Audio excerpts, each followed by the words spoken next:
Singularity.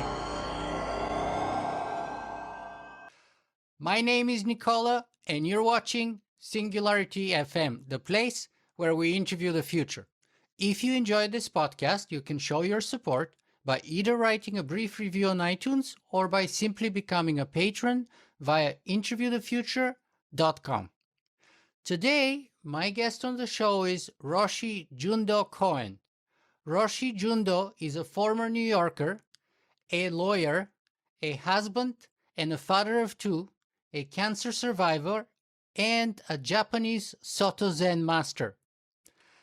He is the founder of the Tea Tree Leaf Sangha and co-host of the Zen of Everything podcast. Roshi Jundo is also the author of the Zen Master's Dance, a guide to understanding Dogen and who you are in the universe, as well as an upcoming book provisionally titled Building the Future Buddha, the Cohen of robots, genes, saving the world, and traveling to the stars. Don't forget saving the world. Yes. Roshi Jundo, thank you so much for being with us today. Thank you. And I want to say to everyone, this is what happens when you write Socrates a fan letter and say that you've listened to almost every episode and how important it has been to you. And the next thing you know, he puts you on the show. So everybody, just remember that. Just all you got to do is write him a fan letter. And the next day, here you are. In all seriousness, I have listened to you for hundreds of hours. The book I wrote about Buddhism of the future and saving the world, your podcast, guests from your podcast are on almost every page. It's been so important to me. It's such a unique source of information. Plus, as I told you, I usually listen while I'm exercising. So you're also responsible for me keeping off at least 50 pounds. So I got to thank you in all ways, Nicola. Oh my goodness, that's so fantastic. You have no idea how happy that makes me.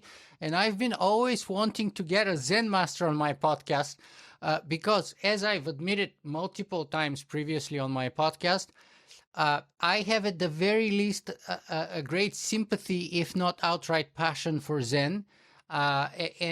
So this will be just such a blast. And you already got me in trouble with your suggestion that everyone write to Socrates because he can get you on the show. But that's what Zen masters do. They get us all in trouble, don't they? Yeah, well, first, everybody write to Socrates with a fan letter and be sure to make a donation to keep this good podcast going. That's the most important thing. And also, if you get a chance on iTunes, put a good review. Wow. You're truly, I don't know if that was a classic Zen monk move about the donations part and the support, or is that a modern move? What do we say? I've listened to every episode. I know about all this. Okay, so should I call you Roshi or should I call you Jundo? I'm from my father from Bronx would say, "Don't call me late for dinner." So just please call me Jundo, which is actually what we call a Dharma name. We give these names kind of tongue in cheek, so it means pure way, which my teacher gave me because I'm not so pure. But my Buddhist name is Jundo, so Jundo's fine. And Jundo stands for pure way? Yeah, in Japanese, right. Wow, right. That's so interesting. If you don't mind me asking, Jundo, what is your birth name then from the Bronx? What is your birth name? My birth name, James Cohen. James Cohen. Well, yes. James Cohen, Jundo, Roshi Jundo. Let's start our conversation today with the first question that you're not going to be surprised by. Who is James Cohen, formerly now Roshi Jundo? Okay, well, you would expect a Zen guy to answer you with something along the lines of the tree in the garden or the sound of one hand clapping, right?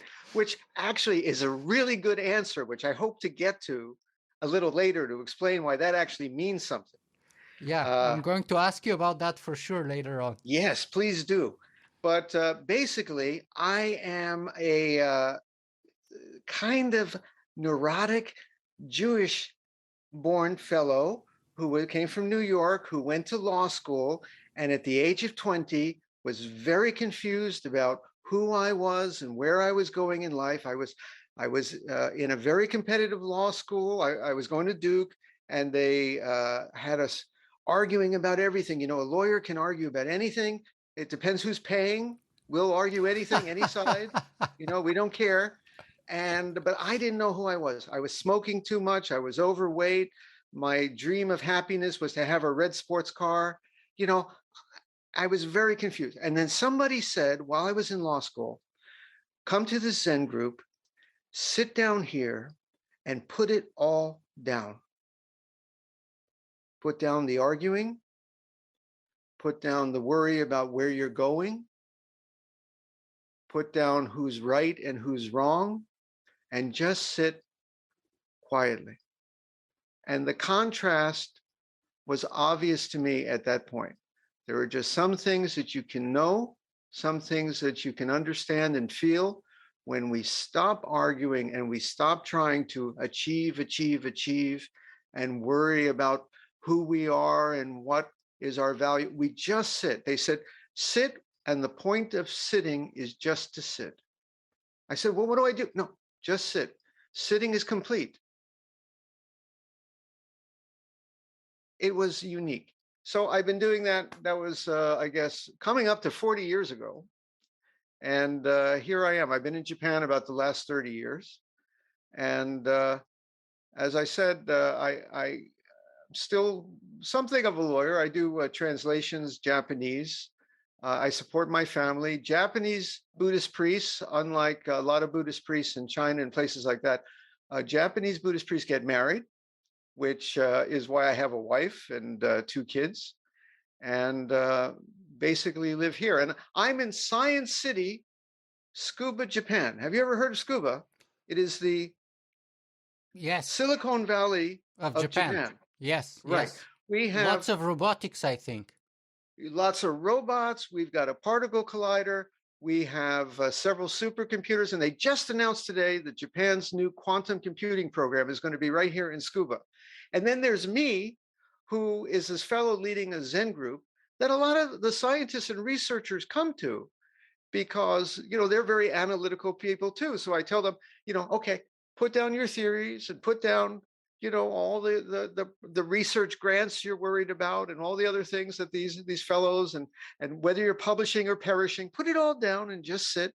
And they come, and I've had at least one discovery in our Zen group because the fellow said when he was sitting, a great idea came to him. I'm not sure what the idea was, but it's good for creative people just to sit Wow. quietly.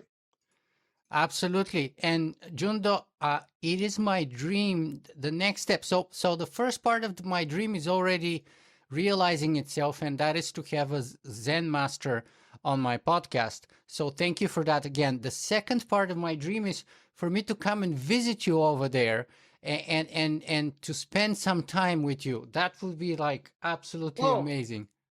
please do, please do. But can I say something about the term Zen master? Absolutely, please. You know, that kind of thing can get a little overblown, and there are some people in the religion world, you know, who will play up their guru-ness. Right. And the image of Zen must be some kind of enlightened, perfect being. And my 11-year-old will tell you that her daddy is no enlightened, perfect being. Mastery to me is something like musical mastery or being a master carpenter or being a very good doctor. You're skilled, you've learned something, you practice it, but it doesn't mean, you know, that you're perfect. You make mistakes. So when you use master, use it in the Italian maestro. It just means teacher, you know, something like that. Doesn't It's not so That amazing. doesn't Nothing amazing. doesn't Roshi mean something to that effect too, like an old man or an old teacher or a wise old guy, something to that Yeah, effect? it means old guy. Old Old guy. guy. It means old teacher. Right. But Yeah. the joke in the Zen world here is that Roshi is someone who can get his students to call him Roshi. Then you're a Roshi. So, That's brilliant.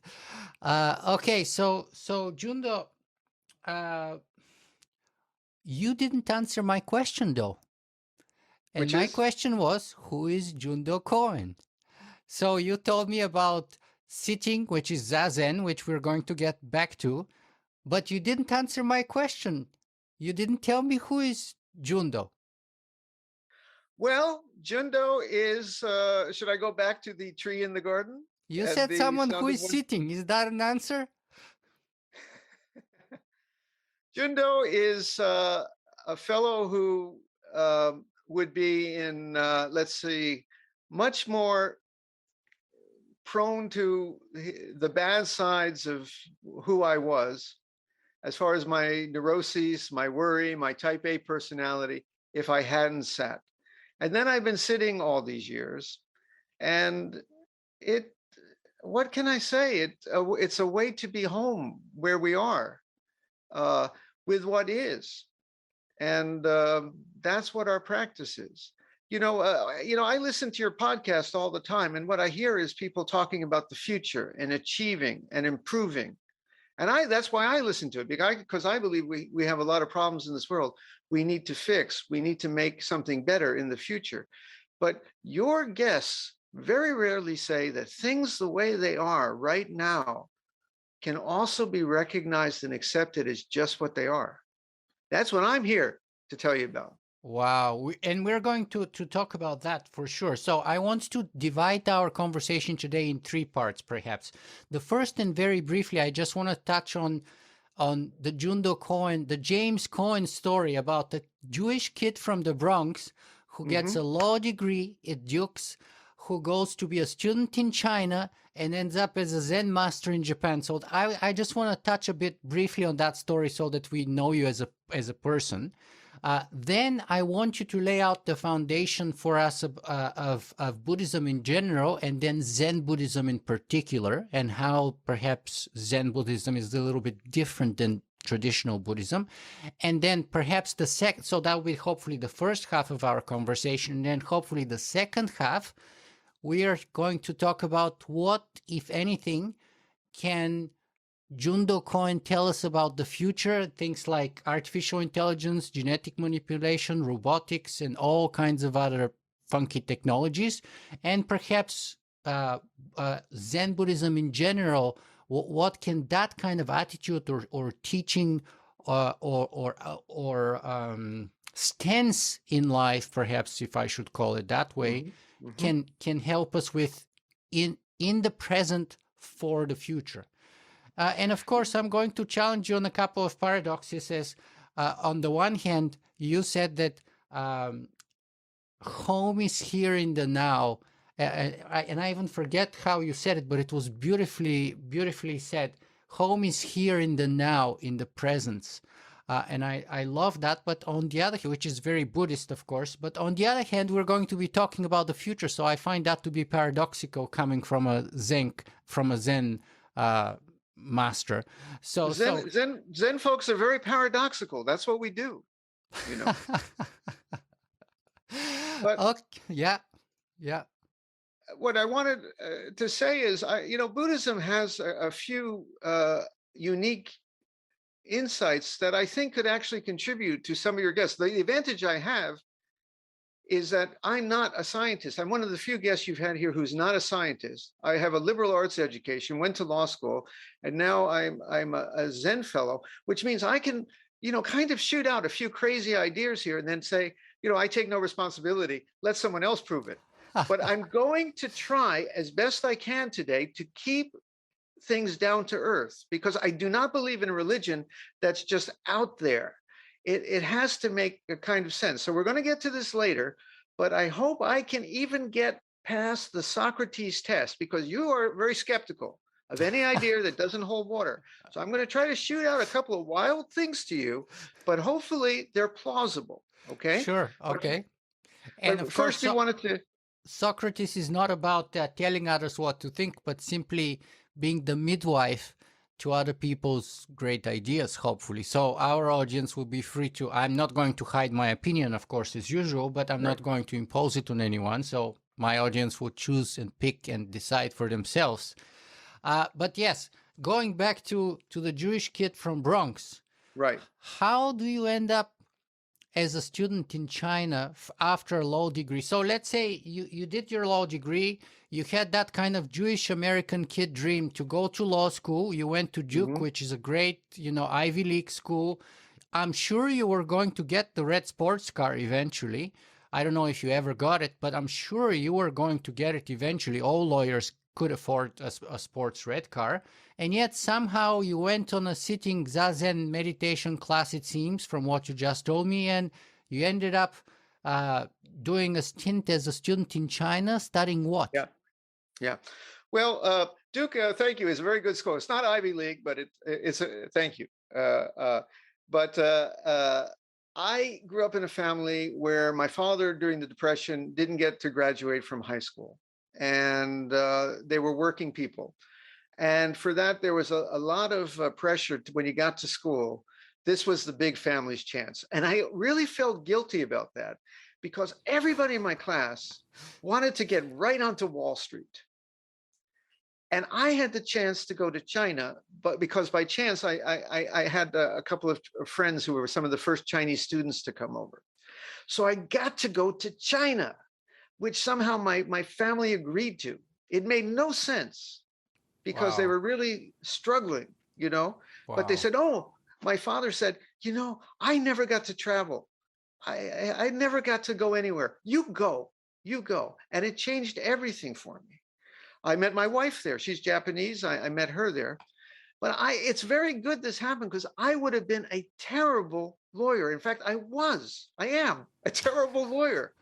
And one of the reasons is, my clients would come in and you're a lawyer and they want to fight about money. And you're told, that everything's about the more your clients fight, the more the lawyer gets paid.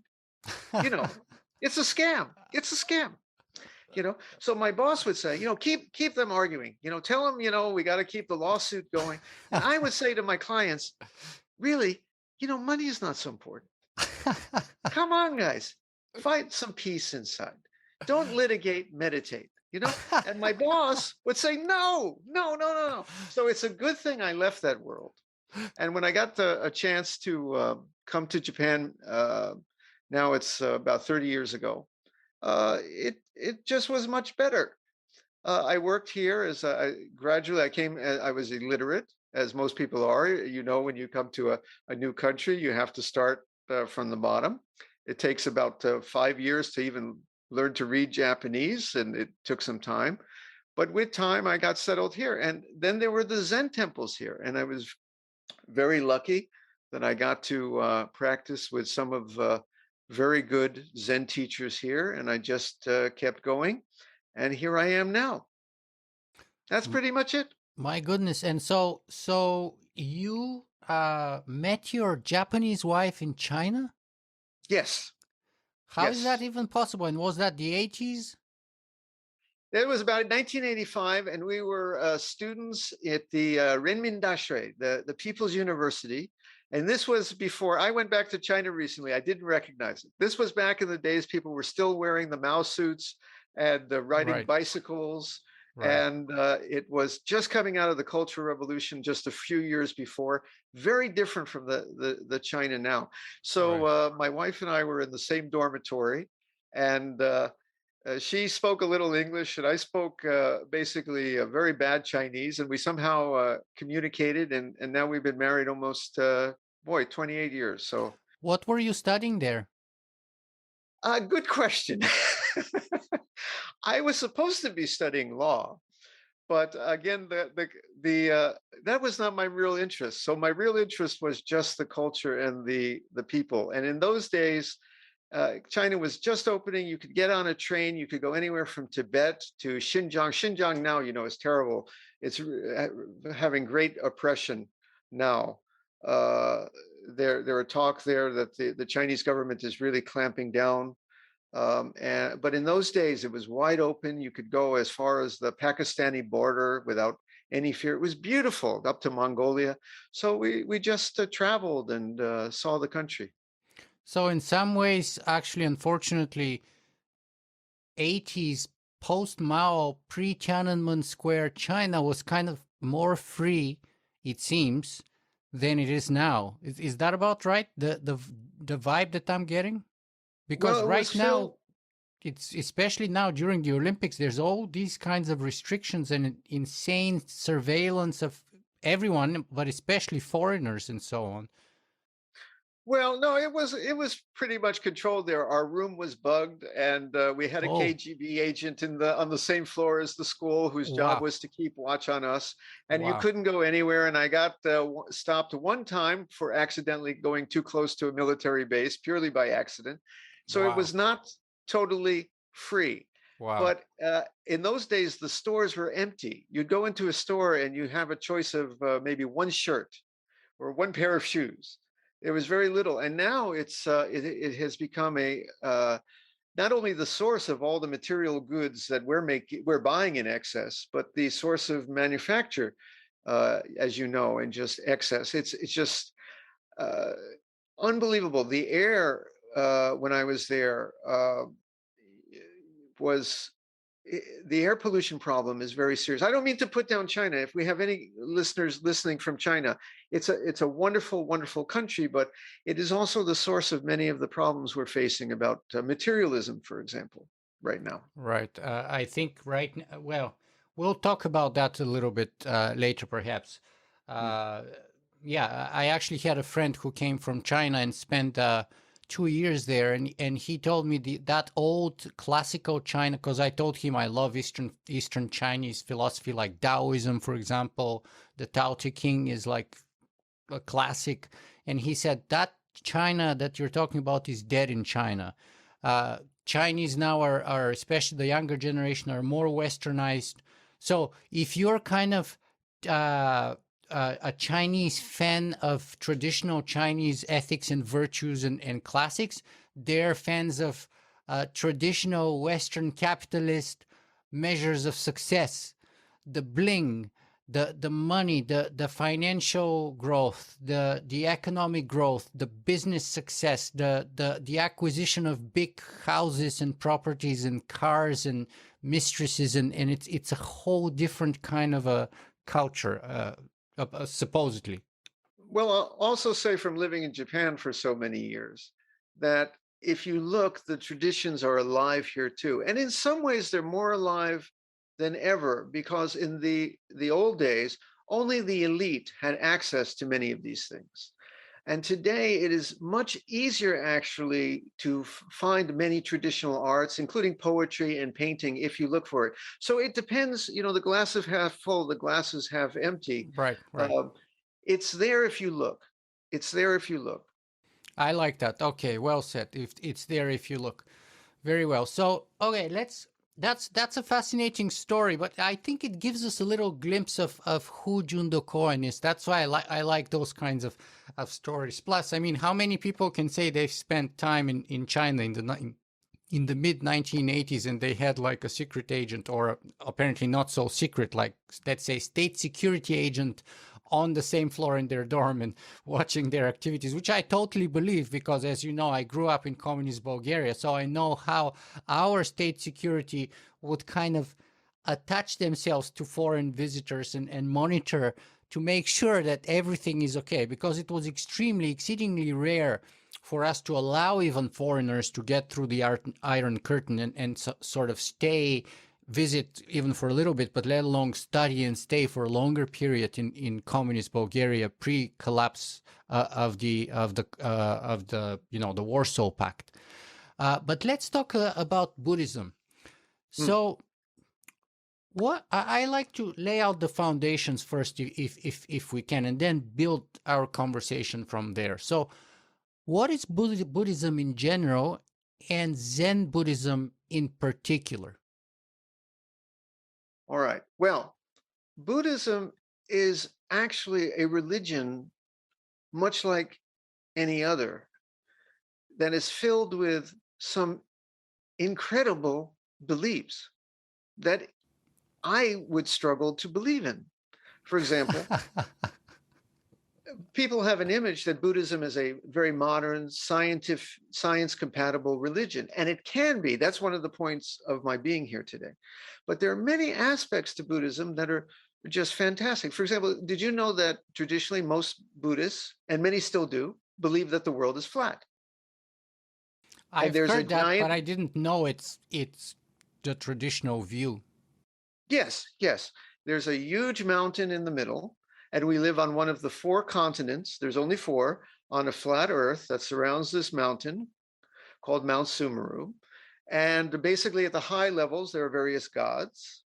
And if you go down, there are various hells that are as fire and brimstone. They would make a Mississippi preacher blush. And we have beliefs, for example, that if you do bad in this life or in a previous life, you're going to eventually have to pay the price. You're going to come back as a snake or go down to one of those hells, you know. So it's filled, people, you know, I'm here as a Buddhist to say that not everything about Buddhism is modern compatible. I want to say that. But there is much that can be. You don't have to believe in all those things. For example, as I tell people, Zen Buddhists, which I represent, we accept what is. So if science tells us the world is round, then it's round. And if science one day tells us the world is flat, we're fine with that too. We're fine with whatever. So that's why it's science compatible, because we accept what is. And if we find out that there is no coming back as a snake in the next life, we say, concentrate on this life. But let me get, the Buddha was a man, a human being who lived in India about 2,500 years ago. And some compare him to a philosopher or a psychologist because he has some recommendations about human suffering. He knew that our divided thinking that we are opposed to the world, creates friction, creates disappointment, creates fear, creates sadness when we lose. And he found a way to reverse that division and friction so that a lot of, well, all the suffering from a certain standpoint can kind of evaporate. So that was the Buddha's original teaching. And he also had a vision of a wholeness to reality, where we are not just someone existing in the world, we are the whole embodied in us, which I know, you know, sounds a little woo-woo to a lot of people, but my job today is to be able to explain this in a logical fashion that people might say, hey, you know, that actually might be, that actually kind of makes some sense. Because if you eliminate the division and the friction, you have peace. Well, and that's not necessarily so woo-woo, because I think some parts, at least, of quantum mechanics may be pushing us towards that kind of a conclusion, especially when it comes to entanglement and spooky action from a distance, as Albert Einstein would have called it in the past. But so you said that Buddhism was concerned with suffering, and the Buddha figured out a way to deal with suffering. What's that way? What's his remedy?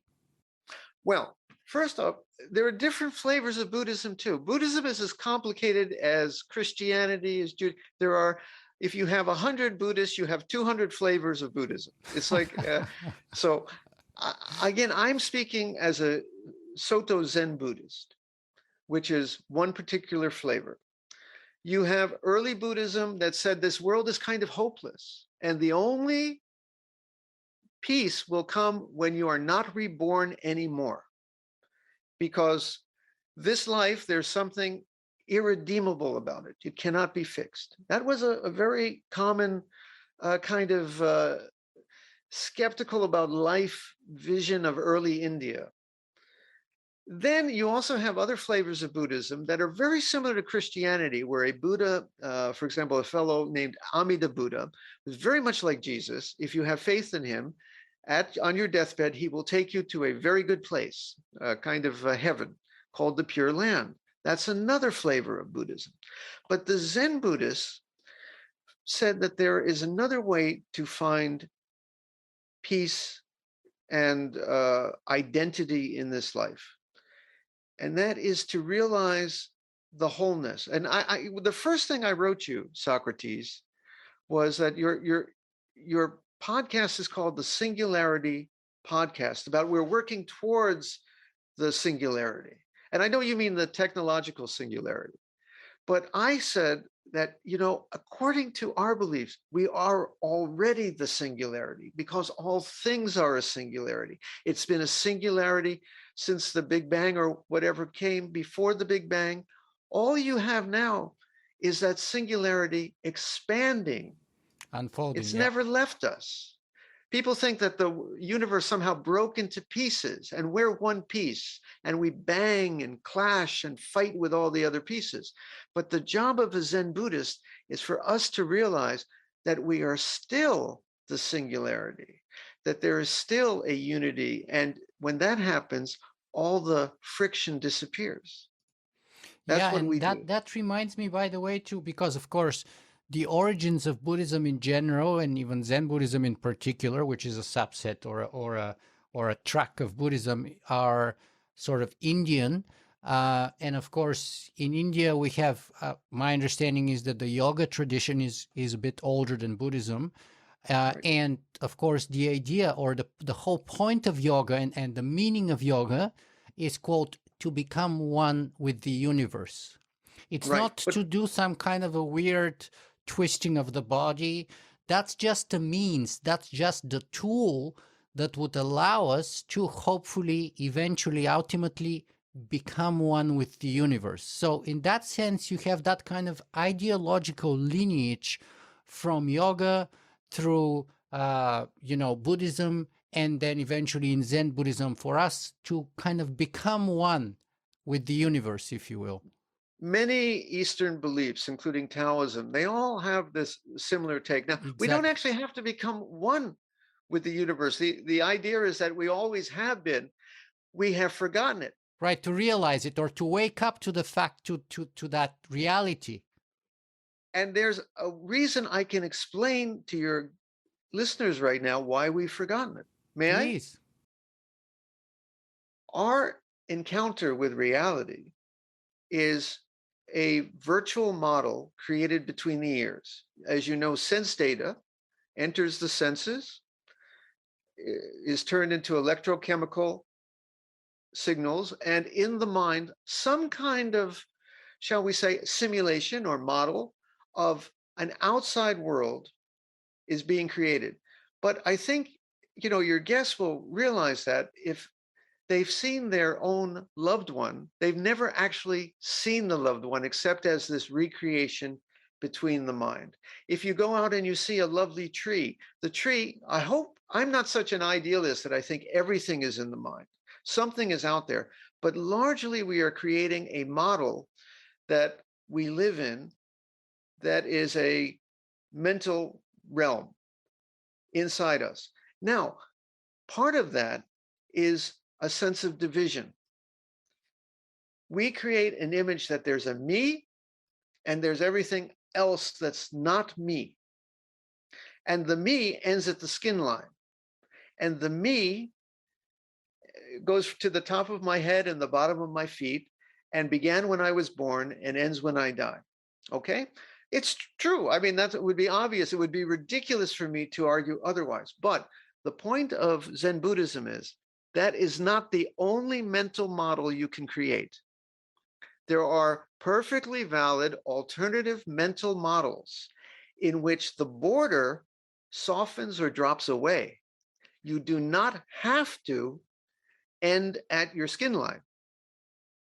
And you can redefine yourself. I'm just defining myself as this person, Jundo, inside, and there is Nicola, and there is my cat over there, and there is the tree outside. But it is perfectly valid to also say that we can redefine ourselves to include the cat, to include the tree, to include Nicola as one great whole thing, which is what we are. Why not? Why do we have to say we're only the separate individual? Why can we not also see ourselves as the whole kit and caboodle? I think it was Rumi, the poet Rumi, who said, "You are another version of me. I am another version of you."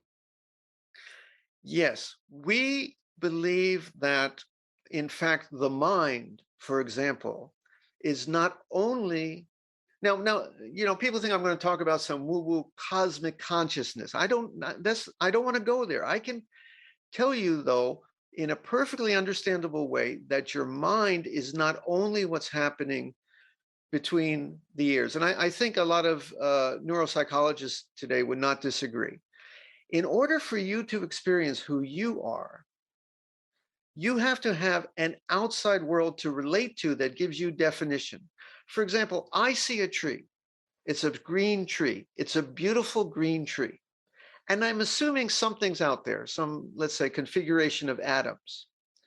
But the name tree, the definition of tree, the experience of greenness depends on the photons encountering my eyes to create within me an experience of green that doesn't exist unless it's the two of us dancing together. You need the photons, you need my brain to turn it into the experience of greenness. And then you need my personal judgment. Oh, that's beautiful. And then my hand reaches out, grabs an apple, and eats it.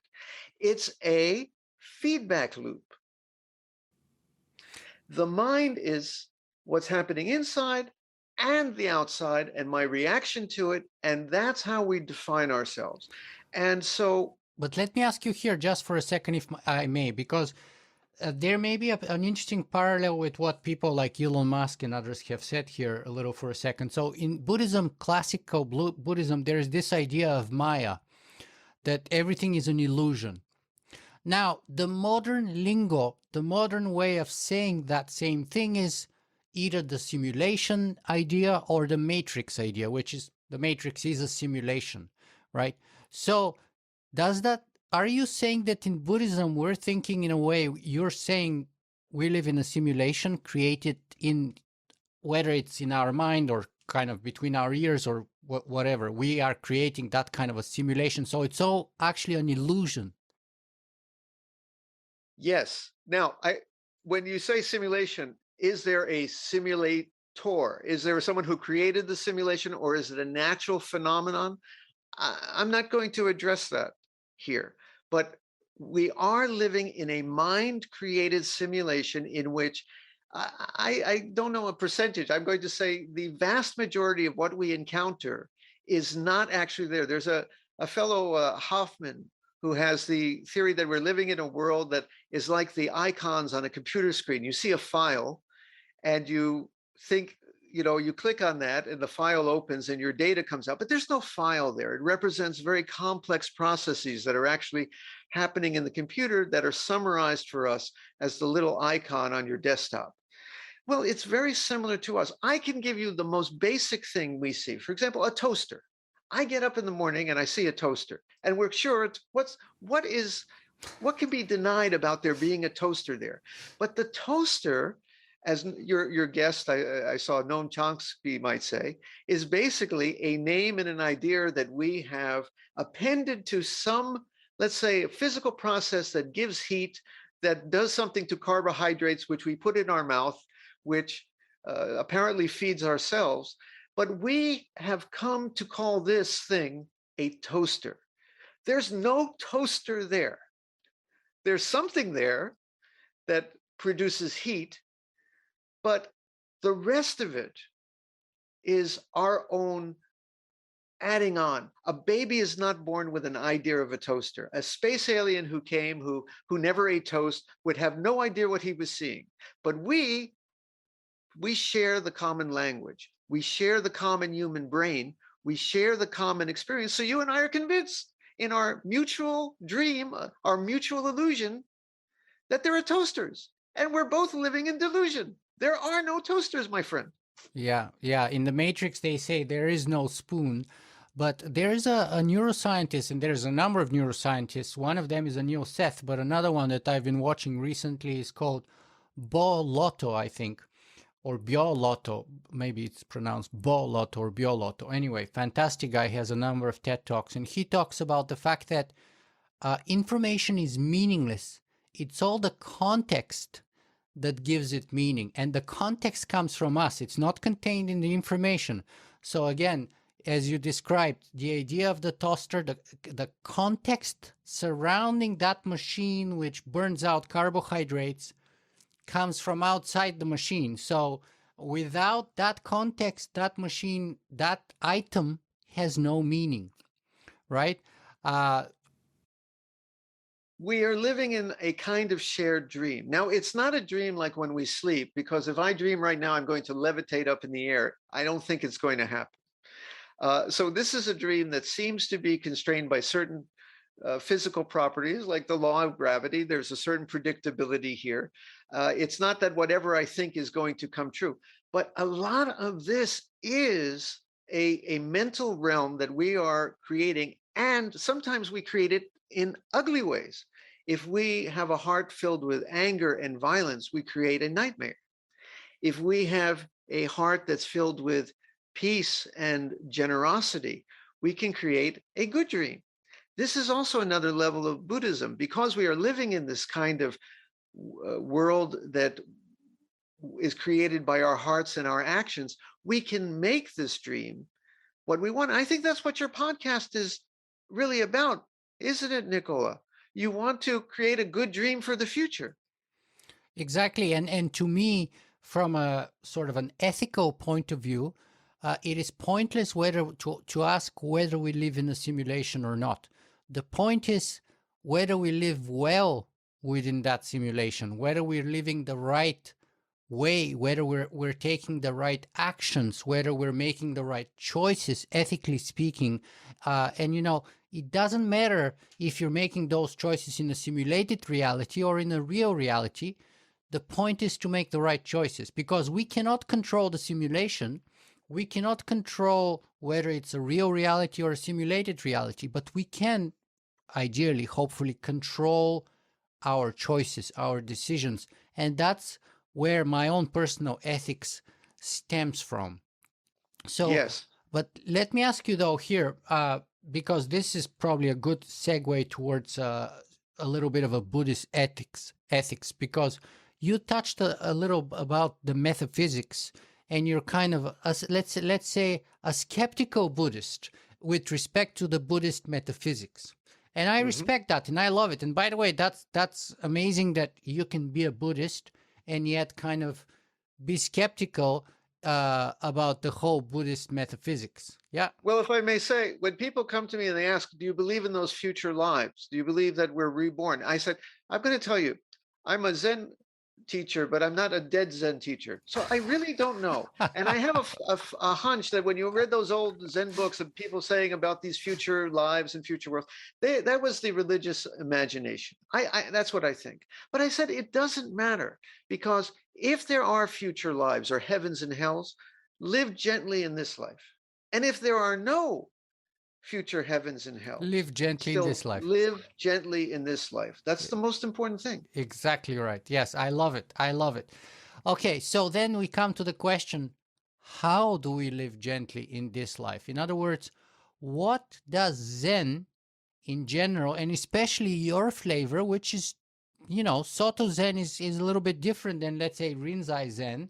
So what is the recipe that Soto Zen can teach us so that we can cook our life in the most delicious and nutritious and healthiest way possible? Well, this is something that's important, not just for the individual, but if we're going to save this planet, which is what my other book about building the future Buddha is about, it's something that we're going to have to get in all our bones. And it's the following. Number one, moderation. We have a tendency as human beings to go to excess in many ways. We need to have desires. Some people think that Buddhism is to be free of all desire, which is impossible. You need desire just to get out of bed in the morning. You need desire just to put on your pants. We wouldn't have gotten to the moon without desire. People think that the purpose of Zen is just to sit there staring at a wall, free of all desire. Well, we would starve. We wouldn't achieve nothing. Our, uh, so desire itself is not a bad thing. Excess desire, what we call greed, the insatiable desire, and the frustration that comes from that, and the violence when my desires are frustrated by you, and I'm going to beat you over the head for it because you are taking something I want, or you are disappointing me. This is the problem. We have to be free of violence and anger too. Now, again, people say, does that mean that we have to be perfectly peaceful about everything? And I'm going to say, as the father of a teenager, I don't think that's possible. Because, you know, it's okay. It's okay to be, as a human being, a little upset, or, you know, we have social problems. And people say to me, can I protest? I feel righteous indignation. I say a little righteous indignation about the problems we have in the world is fine. This is the human condition. This is fine to be a human being. But when it goes to excess, and I will not only feel a little upset, but I am willing to take action against you and hurt you, that's the trouble. We have to moderate. We have to be free of violence and anger, tone it down. And you want to know, the whole thing of my book is we don't have to make a perfect world. I think a lot of your podcast, when it talks about the technological singularity, after that, perhaps everything will be perfect. And I'm going to tell you, a Buddhist would say it's never perfect. It's never going to be. Or it's ever. already perfect as it is. Well, that's the one thing. You know, it's two ways to look at it. It's perfect as it is if you accept things just as they are with equanimity. But it's also true that it's never going to be in a way that completely satisfies what you personally want. This world's always going to have problems. Something is always going to be something we have to fix. We have to accept that. But we can do that at the same time that we learn that it's okay. It's all right the way it is. Who is it that said, if you see the Buddha, kill the Buddha? That means it's not about real violence. It's a fellow named Cohen said that, and it's actually not about that kind of violence. Buddhists would not actually kill someone if they can. No, it's not. The way I understand it, it's not about violence. It's about the idea that perfection never arrives. That the Buddha, it's like the ideal Platonic form doesn't really exist. The ideal Buddha form doesn't really exist. So if you see someone posing as that, it is not it. It may be close to it, but it's not it. It's a mere reflection in the end, just like Plato would say, a shadow on the wall. That's a very good way to look at it. Some people think that a Buddha is a perfect being who never makes a mistake, never has a bad day. He had no hair, they would say, so he never has a bad hair day. He never gets up on the wrong side of the bed.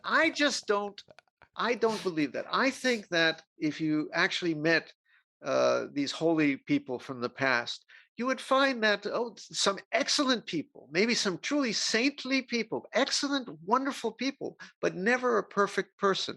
And you're never going to have an absolutely perfect world. And that saying about killing Buddha means don't just, you have to make it your own teaching. Don't listen to what someone else is saying. So, you know, you're listening to what I'm saying here, but you have to go practice and experience this for yourself. These are just words until you actually experience it.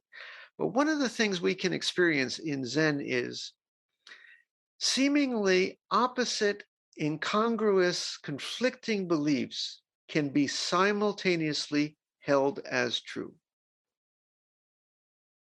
We already touched on one in which we see ourselves as the wholeness, but we also are the individual, right?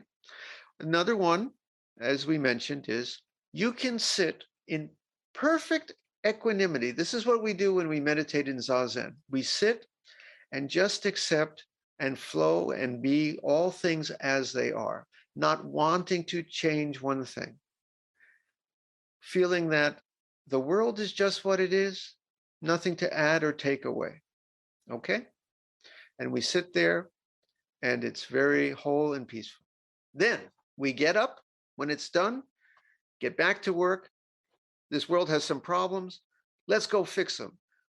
You have projects to build. Let's reach for the stars. We can do both. And sometimes I listen to your guests and I say they know one, but maybe they could use to know the other. I'm talking about those life extension people, for example. Okay? I'm all for life extension. I'd like to live, I think, 140 sounds good. I don't know. I don't want to push it too far because, frankly, I think there's going to be a problem there. If we push it too far, what about the people who never get to be born if we don't make room for them? So it would be selfish to go on for too long, you know. But 140, that would be good if I get a chance. But if you're going to live to 140, please learn to be content every second of the way. Every second of the way. How do you do that, though? Because as Epicurus says, for those for whom enough is not enough, nothing is enough. I compare it to climbing a mountain, which is, let's say you're at the bottom of the mountain, you want to get to the top and to the other side. That is our life. We get up, we have things to do, we want to build. Many of your people, a lot of Silicon Valley people, they're designers, they're movers and shakers, they're thinkers. That's good. They're climbing the mountain. But you can also learn that every step of the mountain is its own arrival. You're just here, and you're just here, and you're just here. And you might find on the twisty path of life, sometimes it goes ways you wish, sometimes it goes ways that are not so pleasing. You can still learn that every step is just what it is. It's all the mountain.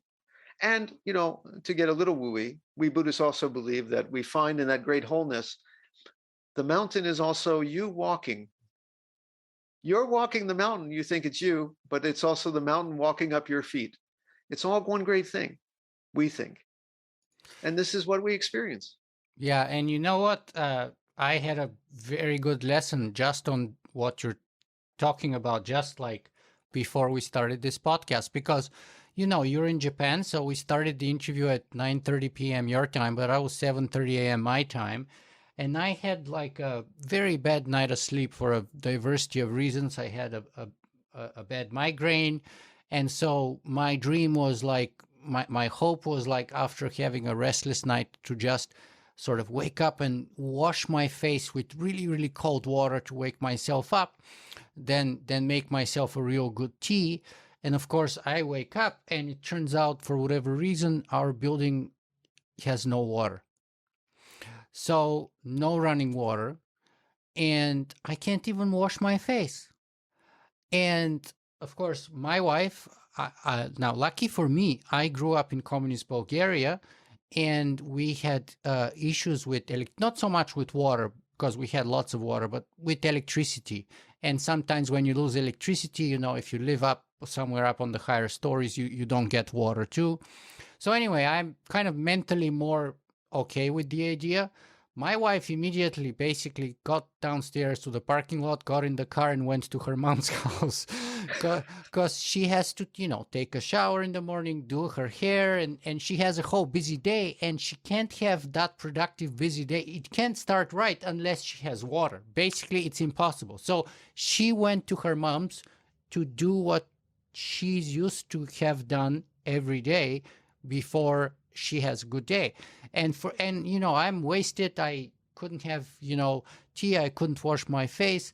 You know, I struggle with it. But then I was like, you know what? I'm just about to interview a Buddhist Zen master on my podcast who seems like a great guy, and I'm going to have a blast.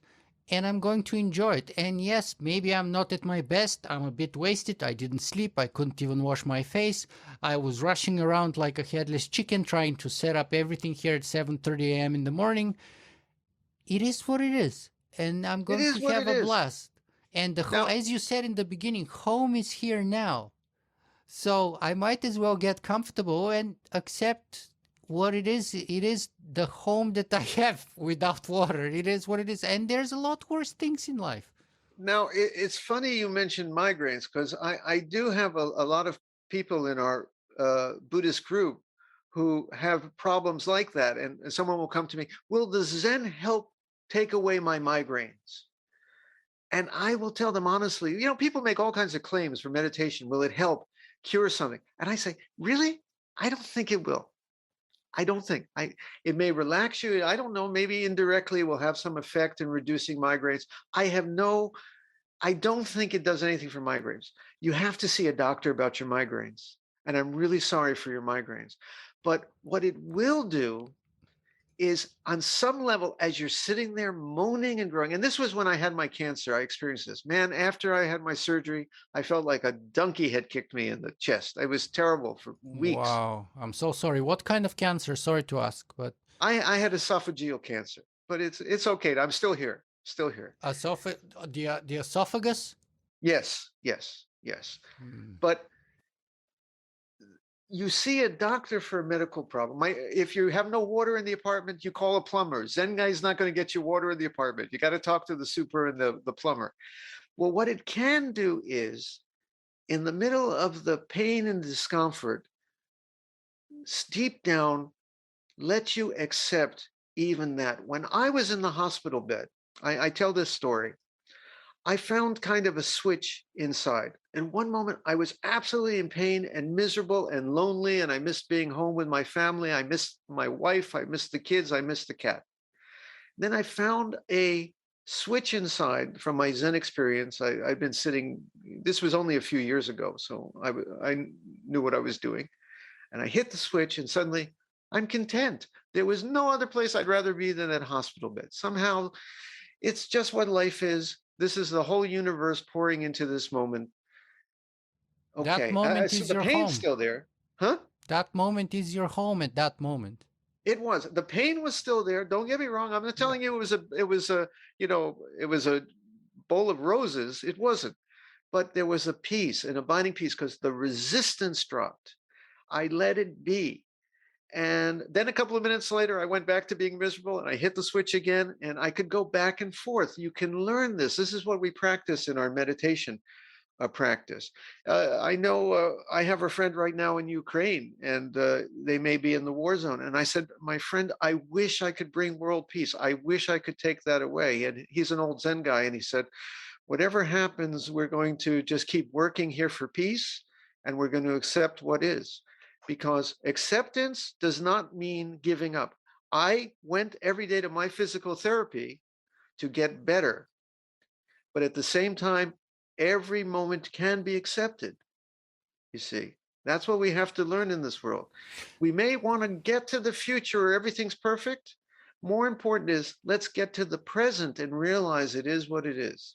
And as we keep trying to fix those problems, that's good too. But accept the moment too. Do both.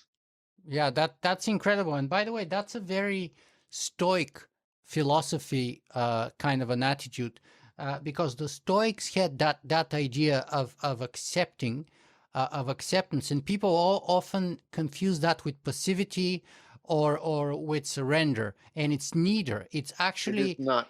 It's actually an empowering position where you lose, and by the way, they talk a lot about attachment, just like the Buddhists. So you ideally surrender the attachment to the outcome. You surrender the attachment to the kind of predicament you're facing. Face the fact that you have no control over either. And from that position onwards, do the best that you can, what you think is right. And so it's in a way a very empowering position about focusing not on what you cannot control, which is the outcome and which is the predicament you're facing, right? You cannot control the fact that you're having cancer, and you cannot control whether you would make it or not. I actually had a friend who was in his early 40s, like 41 years old, who died from esophageal cancer. It was terrible. They had several operations. Every time they had to remove a bigger piece. At the end, he was unable to speak because there was so much removed here that the vocal cords, everything was damaged. And yet, unfortunately, even that didn't help. So it was kind of, and he deteriorated, by the way, very quickly from in about maybe 18 months to 2 years, from I like 39, 40 to 42, and he was dead. And I it was had a horrible. friend who was a longtime Zen practitioner who had a cancer much worse than mine. She had stage 4 and it was eventually terminal. And she went through the chemotherapy and she went through it all. And part of it was so difficult for her, as you can imagine, but there was a part that accepted it every step of the way. You can do both, folks. This is the lesson. You know, you said Stoics. Marcus Aurelius was an emperor. He was a mover and shaker. He ran Yeah. the Roman Empire. Yeah. And yet he was a Stoic who also accepted conditions. The thing is, you can have dreams, but don't strangle yourself in your dreams. You can have goals, but also learn at the same time as having goals that one can be what we call goalless. When we sit, we put down all the goals, all the needs, all the clutching. You can do both at once. You can have goals and also a heart which is content and goalless. It's not an either or. People think it's either I have goals or I don't.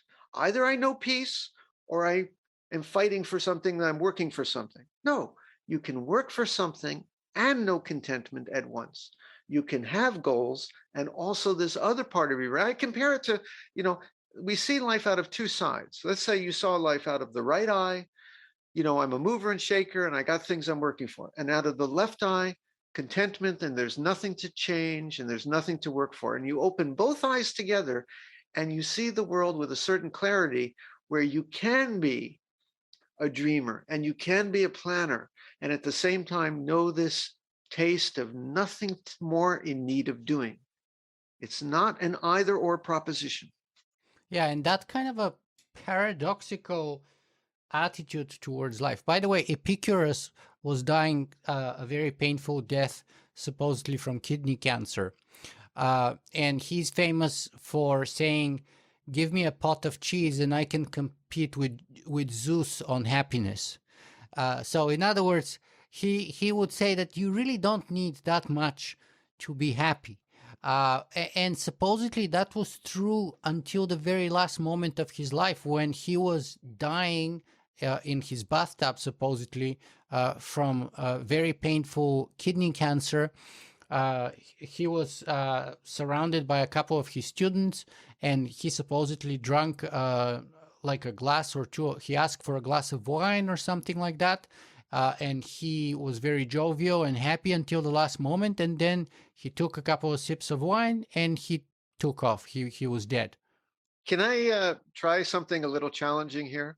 Sure, please. Because I'm on a show of great rational thinkers and skeptics. I want to propose to you an alternative take. This is a Buddhist take, a Zen take on birth and death, where I can, in a few sentences, kind of convince you that we don't die because we were never born. Now, this is, again, I don't want to get into religions and spirits and souls. This is not what I'm talking about. I'm going to say something so simple that people say, well, from that perspective, maybe he's got a point. Okay? Please. Give me a minute. Sure. Okay. If you define yourself not only as the individual, but as the whole, then so long as the whole keeps going, you keep going. What do I mean by that? The classic example is the wave which appears on the surface of the sea.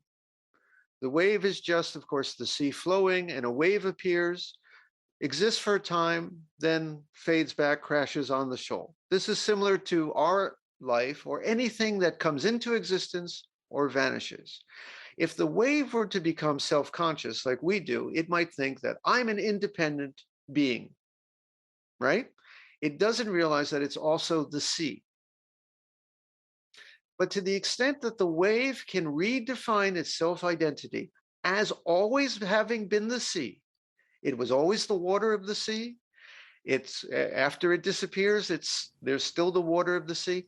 To the extent that we or the wave can define itself as being the greater whole, so long as the whole continues, we continue. Now, of course, that's not going to do Socrates and Jundo much good, because we're someday going to be kaput. I'm not trying to say that we go on. I'm saying that this facet of who we are always as the greater whole continues, because that's all we've ever been. And so long as it is, we are. From that sense, we can realize our life is not just this coming and going. You Does that know, make a little sense? makes a lot of sense. The wave is a manifestation of the sea. And actually, I had a conversation with one of the best futurists I know, of John Smart, just yesterday. We are setting up, he's got a new book, Introduction to Foresight, fantastic book. And we were just having a preliminary conversation about an interview I'll do with him in March. And one of the things, and he's a very rational, reasonable guy, very methodical and systemic in his approach to everything. And he was telling me that the net from Evo, he has this model called Evo Devo, or Evo Devo, kind of a evolutionary model. And he was telling me that it's all about these kind of networks of life, evolutionary networks, and the networks are immortal. The individuals come and go, but the networks of life continue spreading. And there may be different manifestations in terms of different species in different times of evolutionary development and all that stuff. So the dinosaurs come and the dinosaurs go, and there's extinctions and all those things. But the network continues one way or another. And so actually, what you said about the wave being a manifestation of the sea makes perfect sense, because John Smart would be talking to us about that Evo Devo model, and how the network is kind of immortal, even if the individuals may not be. Biology, it makes this very clear that the tree is part of the forest, which is part of the greater ecosystem. The mistake we might make is we think we're just part of the ecosystem, where the Buddhist might say, no, we are the ecosystem in microcosm. We are an expression in one place, you know. We are the universe in one, as much as the universe is us, kind of deal. Yes. I like to say that we have a strange way of looking at reality in Buddhism. This is also Buddhism has a certain logic to it. It's just not our ordinary logic, which is why you have all those strange koans, like I said, the sound of one hand clapping. But here's an example. Usually you say that Socrates has his left hand and his right hand, right? Okay. And the left hand is the left hand. It's not the right hand. And the right hand is the right hand, not the left hand. And this is how we look at all the separate things in the world. The Buddhist would say that the left hand is Nicola, is Socrates. And the right hand is Socrates. It's an expression, it's Socrates in a certain place, in a certain microcosm. So the left hand is Socrates, the right hand is Socrates. Socrates is Socrates. Therefore, the left hand is the right hand on the left, and the right hand is the left hand on the right. Yeah, that's just like Rumi's thing, Rumi's verse that you're another version of me and I'm another version of you. It's brilliant. Only this is just about kind of like the whole in the one and the one in the whole. Now expand that out to every moment and thing and other sentient being in the universe, and you find the same. Each is, for example, I am an ant who is sitting here talking to Nicola, and the ant is Jundo in the anthill. This is how we see it, and it's very difficult for modern people to get this perspective, but it's true. Every part of you is you, and therefore is each other. Carl Sagan used to say, "We're all stardust." Yes. Which kind of also pushes us towards that direction, that we are the universe right here, or we are stardust from long dead stars. So The stars, the suns had to die to create the material, the atoms that are the building blocks that create us, that we are a the manifestation of ants the of. ants and Socrates and the imaginary toasters and Jundo, yes, it's all stardust. It is true. Yeah, yeah. And So we Jundo, yeah. I want to move on to talking a little bit about technology and the future, but just last thing to close the loop on the one hand, the sound of one hand clapping. I've always wanted to ask a Zen master, what's the sound of one hand clapping, Jundo? Well, again, these sayings are not for me to explain. This has to be something tasted. If I say to you, Nicola, your left hand is your right hand on the left, that's kind of, maybe I can get my head around that. But when we sit and we experience these things, you must actually have insight, and the borders of separation do drop away. So a lot of this is not something I can explain, but these sayings like that, you would think that it takes two hands to clap, because we live in a divided world of two hands. I just was speaking of the left hand and right hand. But when you realize that it's all this one thing, there is only one hand, and that's the sound. Wow, I like that. There is only one hand, and that's the sound. Wow. But So don't so listen to me. I'm Zen guys. We lose our license as Zen guys if we explain too much. You're supposed to sit and express and taste this for yourself. right, experience That's it what it in. means. Kill the Buddha. Don't listen to someone tell you what it is. You got to find it for yourself. Yeah, brilliant, brilliant. Okay, so let's talk about something else here, which is kind of our future-oriented part of the conversation here. Uh, Now, so on the one hand, you say don't listen to myself. On the other hand, you wrote a whole book I had a little glimpse of about, you know, building the future Buddha. So you're saying listen to my book or read my book at least, right? So that's another kind of a Buddhist paradox right there. But putting that to the side a little bit, what can Zen Buddhism in particular tell us about? Let's start first with the biggest problems that humanity is facing today, perhaps. What are the biggest problems that we're facing today in your view? Are they really problems? Because, you know, uh, I think it was Slavoj Žižek who said that philosophy is that which tells you that it's that which never solves any problems, but simply shows you that the problem you thought you had, you never had, or it doesn't exist, or something to that effect. And I think that's kind of like you can say that about Buddhism in a way, right? The problems we thought we had, we don't really have, and didn't exist in the first place. So we don't have to solve anything really. In some ways, No, we got problems, baby. we do. Oh boy. I told you we accept everything as it is, so there's no problems. But from the other eye, oh boy, do we have problems. And those problems basically come down to a couple of things: uh, excess consumption, greed. We don't know how to be satisfied with enough. Buddhism teaches us that there's a healthy, moderate enough. I don't need 27 pairs of shoes. I need one pair of shoes at a time, a good, comfortable pair of shoes. I need healthy food. I don't need to stuff my face. I don't need to buy and buy and buy to be happy. And we live in a world that's giving the lesson that you have to consume and consume and consume.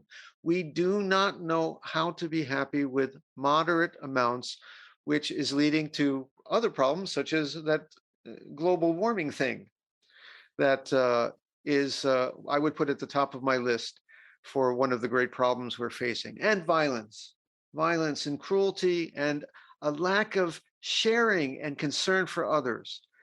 And this is where I think I wrote the book about Buddhism in the future, because I think Buddhism and all the other religions and all the other humanist philosophies have kind of failed to improve the human condition on these fronts, to make us more generous, more peaceful, more giving, more moderate.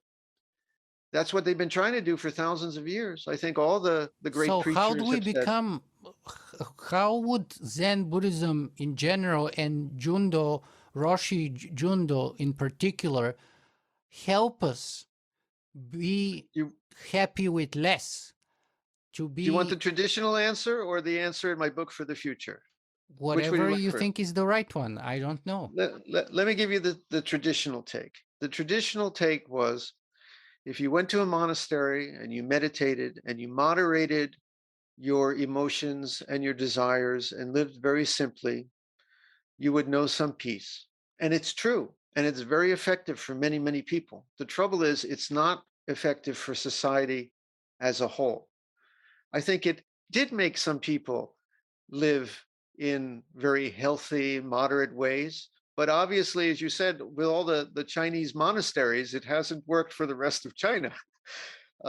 Or the rest. I'm a teacher here in Japan, and it hasn't worked for Japan. This is a place of consume and consume and consume and buy and buy and buy. They're pretty peaceful folks generally here in Japan for the most part, but human violence still exists. So we have to say, how do we spread this message in the future? That's what my book's about.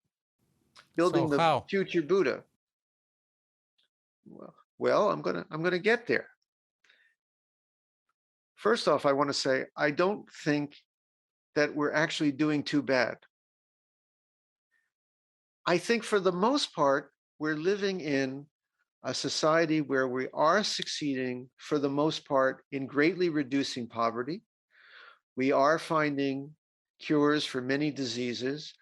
Wars still happen, and we have terrible weapons. If we make a few small changes, this world really could be much better. It's not going to be perfect, but all we need to do is moderate our desires.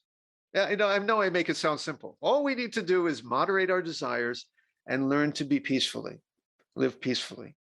And here's where I'm going to say something that is a little controversial, perhaps, and maybe only someone of Jewish heritage who lost actually some relatives, a little distant, but in the concentration camps, to people planning the human race could say this, because I'm so hesitant. We have to change perhaps the human genome so that we are satisfied with more moderate consumption and desire. And Wow. I think so. Now, again, what's the reason I caution? I get people, I don't hear this on your show a lot because it smacks of eugenics. Oh, you're talking about building the mastery. Absolutely not. I'm saying we have to do some things if we're going to survive as a human race to make us more generous, more tolerant and peaceful, less prone to less prone to violence, and more moderate in our consumption. And if we did that, if we could create within ourselves that, this world would be pretty good. Not perfect, but pretty good. But that's kind of let me so I want to challenge you here at two levels. So let me step back first. You're giving us kind of the better angels of our nature argument that we're not too bad overall, and we've made some progress, and we have improved historically speaking and all that stuff. And that may be true, debatable, but let's say we accept it to be kind of true for the human race, because it's a very anthropomorphic, human-centric argument, humanistic argument. On the other hand, Jundo, we kill 74 billion animals on our planet annually, and something like 1.2 or even 1.3 trillion aquatic organisms. We kill hundreds of millions of sharks, we kill dolphins in Japan especially, you know, the cove, like all kinds of sea organism, fish, you name it, we kill them by the trillions every year.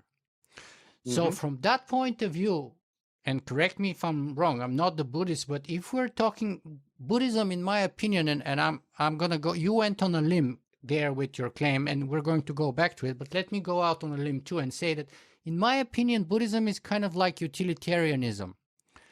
It maximizes for the minimum amount of total suffering. So the Buddhist optimum equilibrium would be achieved where global suffering is diminished or it's at the Yes. minimum lowest possible value. Yes. Well, if you're just talking about humans, you're giving the argument, you know, for the better angels of our nature, that book, which lays out that argument. Fine. Maybe that's true. We can debate it, but let's accept it is true. But when you bring it to the greater circle of beings on our planet, not just humanity, but all the beings, you can make a very good argument that there is an animal Auschwitz out there and an Well, animal maybe genocide, and we are exterminating them so badly that there is such a great amount of suffering yes. on the whole that there's never been such amount of suffering before, and we are the cause for that suffering. Agreed. And maybe we can do something about this. Now, I mentioned to you before we had this talk because I know that you became. Are you vegan or vegetarian? I'm vegan. Yeah, I've been vegan now Yeah. for 6 years. Yes. So I mentioned to you that people think that all Buddhists are vegetarian, and it's actually not true. The Chinese are very strict, but actually the Indians and the Thai and the Tibetans and the Japanese are not strict vegetarians as people think. There's usually the idea that you should keep moderation in your meat consumption, but the idea is that whatever someone gives you and puts in your bowl, that's what you eat. But I happen to agree with you, and I'm one of your guests who's going to come on and say, I happen to agree with you, but I should do better myself. Because I am not, and I should be. And I know you always you jump on folks for saying that sometimes, and I admit it is my person. I told you I wasn't perfect. This is definitely something I could do better on. But I think we can, because remember I said the problem was our excess consumption. First off, we can moderate our desires in many ways, I believe. And I believe the only answer for this will be some kind of artificial protein substitutes in the future that will take the place, and you will have a win-win situation in which technology will eliminate our need for animals. The animals will do better. Our desire to kill them will be, our reasons to kill them will be removed. This is the only answer. But you see, that's where we disagree here because, and what strikes me is that actually I should be giving the technological solutionism pathway, and instead a Zen master is doing it, and I'm going against it. So I would say, and that's true. So you're proposing a techno solutionism, both with respect to violence and to meat consumption, and my answer to this is threefold. First, it strikes me as an excuse to wait for a solution to come from the outside rather than the inside. So let's wait for someone to invent, you know, artificial meat, and let's wait for it to be cheap enough and easily accessible enough, and then we'll all stop eating meat, actually. So we'll diminish suffering that way. But in the meantime, while that is being worked on, I'm going to eat meat in moderation. And I think that's honestly that's a sorry excuse in my book. Secondly, it's a very anthropocentric argument because think about it this way: if we are dealing with AIs and alien intelligences, as we might one day, and they don't have what we have, what we call humanism, but they have alienism and AIism, and let's say they say, we're not going to kill humans excessively, we're just going to kill them moderately, and we're going to maybe consume them, or maybe for sports, or for fun, but we're not going to do it excessively. We're not going to put the human race in danger. We're just going to kill, as many as we feel is a moderate amount of people, number of people, a few billion here and there, but overall it's not going to put, and actually we're going to bring, equilibrium to the whole planetary system, because their population growth is kind of maybe getting out of whack right now. So we're just going to kill a Yes, few billion people. I've often said I hope the future AI and the space aliens who come visit us, they're all good Buddhists, because we're the ones on the receiving end, and we may be the future test animals and the future pets and the future uh, uh, lunch. So I agree with you completely, and I wish I had the answer about how to change the human condition. But let me give you the answer, and you tell me if I'm wrong, because I was like you, and like most of my viewers for most of my life. I was 39 years old when I embraced veganism, and I grew up in a Bulgarian culture, which is very macho, very kind of eat everything meat, etc., all the time. If you can afford it, especially, it's considered to be, success, a sign of success if you can eat meat all the time, right? Just like in North America. And my wife comes from an Italian family, Italian American especially, and they eat huge amounts of red meat all the time, especially in the summer. But in her dad's house, they barbecue all throughout the winter too. And there was a time when I would go to my mother-in-law's house, and we would have, I would have 3 burgers. And when she sets the table, they're a big Italian family, so she sets the table for 12 people or something like that. She doesn't put 12 steaks. She puts 15 or 16 steaks on the barbecue, so that there is more, right? So that no one's going home hungry. That's the attitude, right? But then my wife has a half a steak. I'm talking before, right? Her sister had half a steak. Her mom has half a steak. And me and my brother-in-law, we end up eating 3 steaks, right? So that's All how things in moderation. All things in moderation. Well, fine. So the point is, though, I was that person who was waiting for the techno-solutionism until one day I decided to take responsibility for my own actions and say, Yes. I don't want to be a part of this anymore. And I made a choice. And I think it is possible. And here's the other thing. We didn't phase out meat with my wife. We basically had this big Thanksgiving dinner and in her mom's house. And traditionally, everyone after the Thanksgiving dinner is totally comatose. And everyone, like, you imagine 12 people fighting for 2 couches and just like struggling to play with the remote control to see what's on TV. That's like typical Thanksgiving. And me and my wife looked at each other at that moment and we said, we've had it. This is enough. We went home. I opened up the fridge.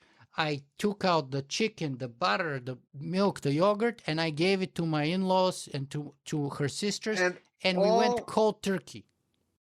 All we have to do is convince, because you are, what you did is great. And as I said, the practitioners of Buddhism in the past who were able to moderate their desires are great. The trouble is to spread this to millions and millions of people, billions of people in this world. This is the problem. But we can do it. Why not? Why not? And in a single behavior change can save us because it makes us healthier. My blood work has never been better than now. I'm down 35 pounds. I look now younger at 46 almost than I was 36. Nicola, we live in a world where you think we have a vaccine and we give it to people and say this will cure a disease and it's free, and people turn it down. People are not behaving in rational ways. Which is why I propose a crazy solution that may fix a few things. As I often say this. So what are you proposing? You're proposing to do a genetic manipulation so that we breed out or we engineer out violence. This is, by the way, very close to what some transhumanists, like the hedonistic imperative by David Pierce, namely, are proposing to out-engineer violence. First off, the wonderful thing is because I'm not the scientist, I can just kind of toss this out there and say, let someone else figure out how to do this. Which is, so I leave it to some of your listeners and guests to actually figure out how to do these amazing things I'm proposing. Yeah, But transhumanist philosopher David Pierce has the whole idea and has been having it. And he's, by the way, vegan, but he has had that same idea that you're having. yes, And it's called but the hedonistic imperative. And that's the way to, he wants to remove violence from the whole ecosystem, not just humanity. no, we don't have to remove all violence. Most people in the population go about their day without getting so angry and so violent that they kill someone or they assault someone. If we could just moderate the tendency in the human being to excessive violence, so you could walk down the street at night and my kids could play outside and not have to worry. So I've proposed a couple of things in the book. May I drop them here? Sure, you're dropping bombs so far for a Zen Buddhist. Yeah, I drop them out and let your other guests figure out actually how to do these things. This is my luxury here about being a liberal arts major who just tosses these ideas out and then walks out the door. But I did volunteer. I am a lawyer, and I did volunteer in the prisons for a long time to know that the prisons are hellholes and lives are ruined and people are convicted and tossed in there. And You're talking about the American prison system or the Japanese? I would say anywhere in the world. It's just wasted life. Now, if we went to a system in which there was a small device that was implanted in the human body, deep down where it cannot be removed, and it detected, let's say, for example, child molesters. You had someone who has either been convicted of a first offense in a court with a jury and all proper civil rights, has been convicted, and he is given a choice. Either you go to prison or we will implant this device in you, and when this device detects sexual arousal, it will remove the desire from you. Or if you are someone prone to excessive violence that you cannot control, when it detects hormonal release or certain signs in the brain waves or other physiological indicators that you are becoming irate and violently angry, it will do something, release a tranquilizer, send a ameliorating signal to the brain Happiness to hormone reduce or the violence. something. The people would not do violence. They would not harm the children. Now we have, certain primitive substitutes they call chemical castration. They're horrible now. Yeah, and that's what you're reminding me to. And Alan Turing, and the problem is who chooses who. This has been tried before. So Alan Turing, one of the greatest geniuses of the 20th century, the man that was criminal. who supposedly didn't win the war, but who cut the war duration by some estimates by 3 years. He was chemically castrated and that brought was to 70 years depression. ago, and it was very primitive. I'm talking about some of the brilliant minds who listen to your show can free these people from prison because they will not commit the crime anymore. There would not be recidivism. They will live basically the ability to have functioning lives without laying a hand on children, without having the desire to lay a hand on a child, without becoming so irate that they would do violence and anger. And if you could do that, they could be functioning members of society. The prisons could be turned to schools or hospitals. Use it, and we would not have to lock these people away and throw the key. Maybe they could be out in the world actually earning money and compensating for any damage they've done. I think our future penal system has to go in that direction because the prisons, this is inhumane. I agree it is inhumane, but here's the problem.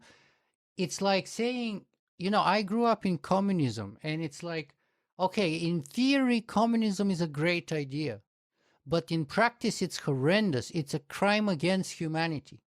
Yes. The way the idea, the Platonic ideal is okay, but the reality of it is a mere pale reflection on the wall of illusions, and it becomes a nightmare at some point. And I think what you're suggesting is honestly the same to me.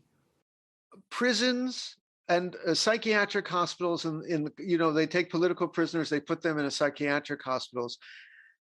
You must have trial with all civil rights and due process, just like we do now. You do not use these for political reasons. Now, there are people who are going to want to do that, but for the same reason we don't put political people we disagree with in prison in a democracy. We have trial and a conviction with evidence, and you must have proof. And it would be the same. It is an alternative by choice to prison. It is not forced on anyone. I want to underline that. We do not force this on anyone. It is an alternative. They can go to prison if they wish. Go ahead. Or you can do this. This is what the judge will hand out at the end of a fair and civil trial.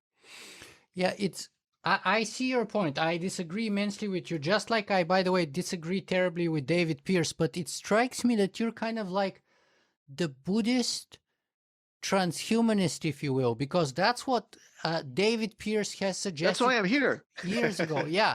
And he's actually even more radical than you in the sense that he talks about that we should do it not only for humans, but for the whole ecosystem. He wants lions to sit with lambs.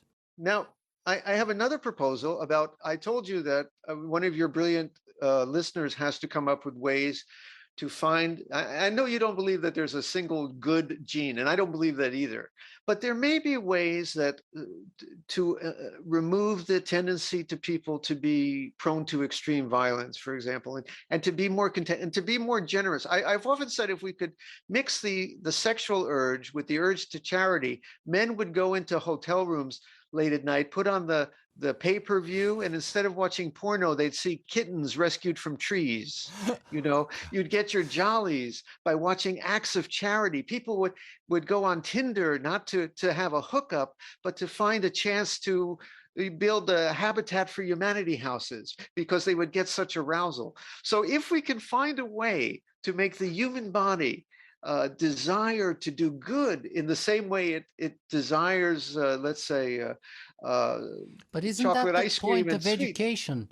Like the whole point of education in general, and especially Zen Buddhist education in particular, is supposed to do that, to teach us moderation, to teach us compassion, to teach us... And it's kind of failed. Why? You said overall we're not doing so bad.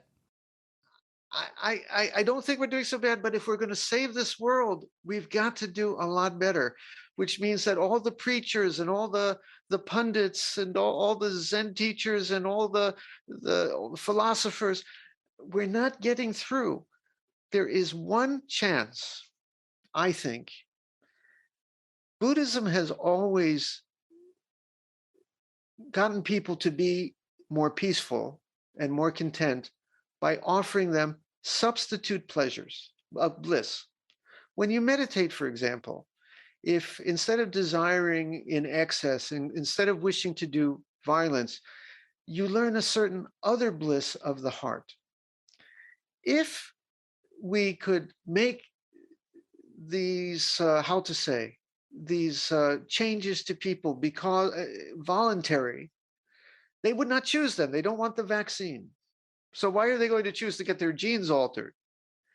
But if it was in a way where people realize, oh, when you do this, you feel good. It makes you feel healthier and better. You're going to live longer. You're going to be more content. People might do it for the same reason right now they take opioids and drink and have and wild sex because it makes them feel good. And they eat too much ice cream because it makes them feel good. Well, give them something that makes them feel good that also makes them better. And I think people will voluntarily choose this. We cannot force this on people. Please don't misunderstand me. I'm not talking about forcibly having people go in to have their genes altered. But if we do invent medical treatments in the future that leave people feeling better and being better, being healthy and feeling healthy, they will voluntarily choose it because it makes them feel good. So that's my simple idea. Sure, it's simple, and I actually, yeah, it's scary for me, to be honest with you, because I find it dangerous. But I respect that many people have similar ideas, especially in the transhumanist community, because there's again the hedonistic imperative by David Pierce. There's also the idea. Anders Sandberg has talked about love drugs, which is uh, old school love potions now are kind of like love smart drugs, if you will. And there's always, especially in the 20th century North America, people have always been searching for the shortcut to Zen enlightenment, whether with the help of LSD, or whether with the help of any other sort of hallucinogenic drugs, ayahuasca, you name it. People have always looked for the shortcut. But I have always thought, and this is so this is blowing my mind. So I am more conservative than you, and you're more technologically pro technology than me. That's amazing to me right now. So I personally have always believed that the shortcut takes double the time, and it's usually not worth it, because as a classical Zen guy might say, it's in the journey, it's not in the destination. But you, it seems, would say, take the pill to enlightenment if you Well, have that pill. well, one thing is, I don't think it's just one pill and one experience of enlightenment, and everyone's going to be perfect. I'm talking about a couple of very relatively moderate adjustments to the human personality. We're more easily satisfied and less, and a little more charitable and less prone to extreme violence. I think if you just took those 3 points and left people otherwise basically as they are, this would be a much nicer world in which many of our most serious problems, from war to man's inhumanity to man, to allowing people to be homeless in the street, to global warming, to excess consumption, would be dealt with just by those a little more moderation, a little more caring for others, and a little less tendency to extreme violence. That's all. Yeah, well, What am I asking? Not so much. I'm not asking so much. I, but this is very scary to me, and it's again blowing my mind, because you're Jewish originally, and everyone, when someone has tried to do something like that in the past, whether the eugenics movement in the United States or the German Okay. scientists in the Third Reich, they've been You doing are it for the darn better right. of the human race, right? They did it for the human race. They So, thought they're doing good. so the reason I propose this is we are backed into a corner and we have no choice. And let me tell you the 2 reasons for that. Number one is I think our problems are so serious in this world, we're going to blow ourselves up, or we're going to really do some serious damage. People are going to suffer by the billions unless we improve who we are as human beings. But the other reason is I call it the black hats and the white hats. The military is going to start doing this. The big corporations are going to start doing this. They're going to start fooling with our genes. The good guys, of which I consider myself one, and I hope your listeners who are the white hat scientists and researchers have to get ahead of this before the bad guys start using it for the bad reasons. They'll use it to make better soldiers. They'll use it to make better factory workers. They will fool with genes to get someone who doesn't need to sleep and can work in the factory with barely a complaint. They'll make us more consuming. They will use this technology to pacify populations. The good guys need to use it to improve human beings before the bad guys. I get that, and so I'll even grant you as far that the goal is similar to what I would like to see, but the path is very radically different, because we become what we do. We become the path, and I thought this is what a traditional Zen position would be, that we are the path. We're not the We end, are. and I so told you. I told you we walk up the mountain and every step of the way is our arrival, but we have to have a good direction. And I'm just rather frustrated, like so many people. I wish I had a solution uh, to global warming. And people say, well, just consume less. And it's not going to happen unless people have more moderate desires and are more easily satisfied. I cannot think of another solution. I wish I could. Well, my solution is harder in some ways, but it's a solution where we take responsibility and we go in for the long run, and we do the same. We in theory accomplish the same goals that you would like to do, but without the shortcut. And we do that through education, we do that through compassion, and we do that through patience. We can't do it quick. There's no quick fixes. Like, again, the shortcut usually takes double the time and causes double the damage, and in the end it diminishes the value of what's accomplished. And again, I would have thought I'd be giving the argument, you'd be giving it, and you'd be giving me the other argument Yeah, that I'm giving. I think compassion lies in our genes. Really. And I think goodness is in the human makeup. And we are animals who came out of the jungle. A lot of Buddhism, a lot of civilization is to let us leave behind our animal natures, our bad, our excess animal But natures, if our what you violent say is natures. true, though, wouldn't that mean that you cannot improve on compassion or cultivate compassion, if you will, if what you say is true? And the whole point of Zen and Stoicism, etc., is to cultivate compassion, to cultivate modesty, to cultivate. It's Uh, all a loop. You teach compassion in the family, you teach compassion in the schools, but you also must start with the body too. I think it would be foolish of us to deny this. And when you have more compassion in the body, it leads to more compassion in the schools and more compassion in the family. It all feeds together. But if you neglect just one, now you can teach people to be more compassionate. But the trouble is we need to do this for billions. We need to do it as an entire human race. And this is where you cannot do this one by one. We need to improve who we are as human beings, not to make a master race, not to force this on people as a dictator. We need to work to make nicer people, gentler people, more wow. giving and generous people. We can. I know we can. And I'm supposed to be a technophobe, and I'm giving the anti-tech argument, and you're supposed to be no, I'm supposed to be a technophile, and I'm giving the anti-technology argument, and you're supposed to be a technophobe, and you're giving a pro-technology well, argument. here's the It's thing too. amazing. Let's enough said about that. Another thing about technology that Zen has to offer is we have to learn simplicity again. Now, I give the technology and I love computers. I'm talking to you right now over, Zoom, and I love tech. We have to unplug. We have to learn sometimes simplicity, the old-fashioned way, to do it the analog way, to pick up put the electric guitar down and pick up the old wooden guitar. This is what we need to do. We need to learn simplicity and to get away from the keyboards and to get away from the tech.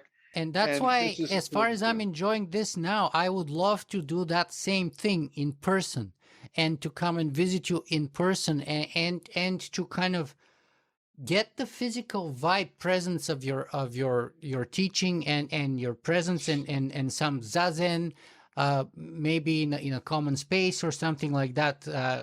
That would be You're fantastic always welcome.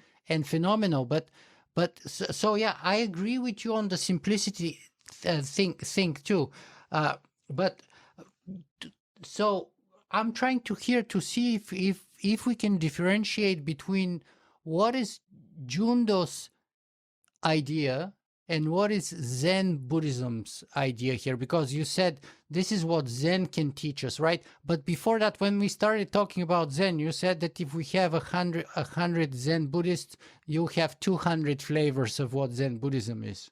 Well, most Zen books or most Zen teachers focus on events 500 or 2,000 years ago, what somebody said in the Tang Dynasty or in ancient India, or to be in the now. And I thought there were very few books about Zen and Buddhism 500 years from now or 2,000 years from now, if we're going to survive. I often say that we got to get a little Buddha in our programming to make sure those computers, are kind to us. And it's not just Buddhism. I think all humanists, many people of religions share the same morality. We want to have a future world of nonviolence. We have to bring not just Buddhist values, but these shared values. But since I'm a Buddhist, I wrote about bringing these Buddhist values into the future of not killing, and it has to be something we learn for tomorrow.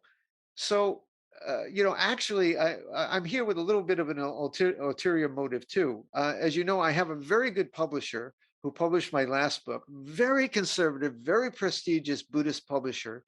And they wanted, they said, write another book and we'll publish it. And I came to them with this book and they said, oh, no, we didn't want science fiction. I said, no, this is not science fiction. It's futurism. Yeah. You know how this gets all mixed up. Yeah.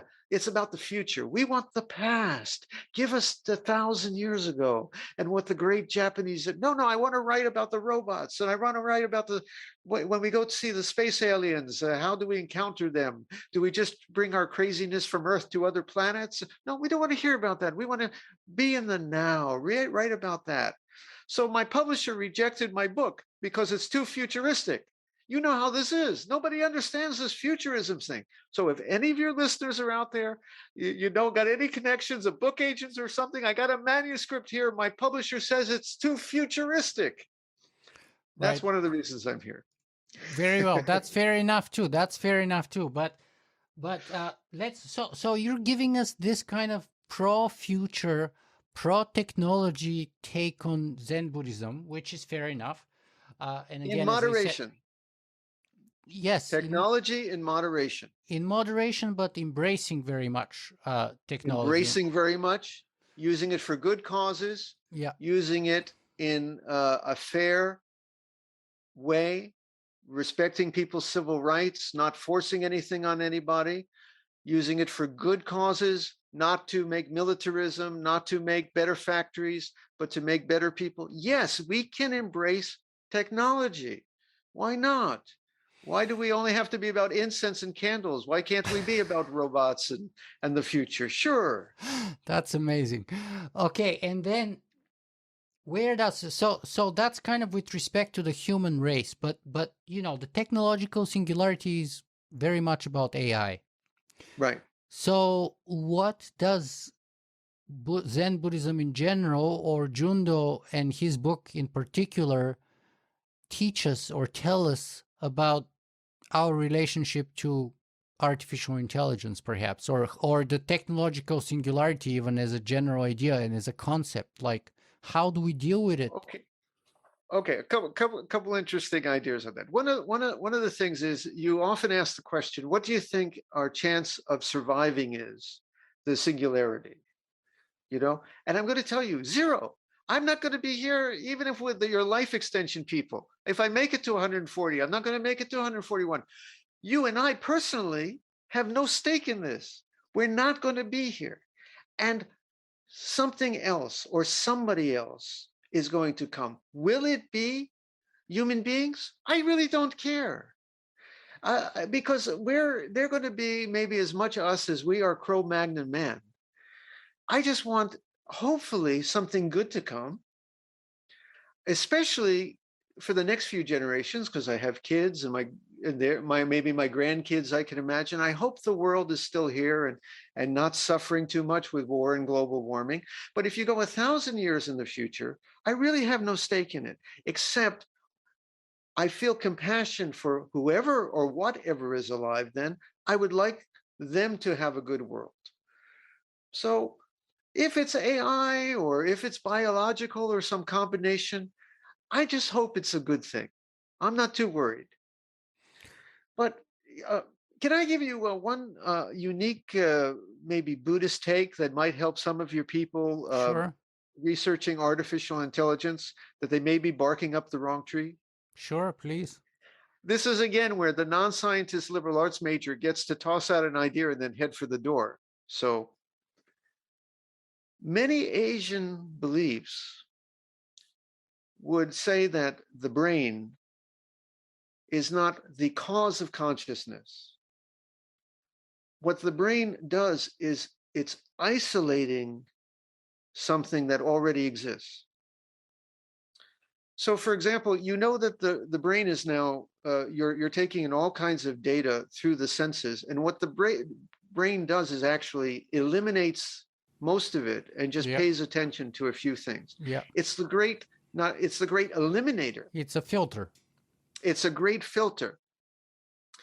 Many Eastern beliefs, as you already know, might say that what the brain is actually doing is creating a sense of a self in something that is already present. So all you have to do, in a sense, is design a brain that, from its complexity, will realize this illusion of separation, and you have a consciousness because there's already the foundation there. Now, what is it? What am I talking about as this consciousness that already exists?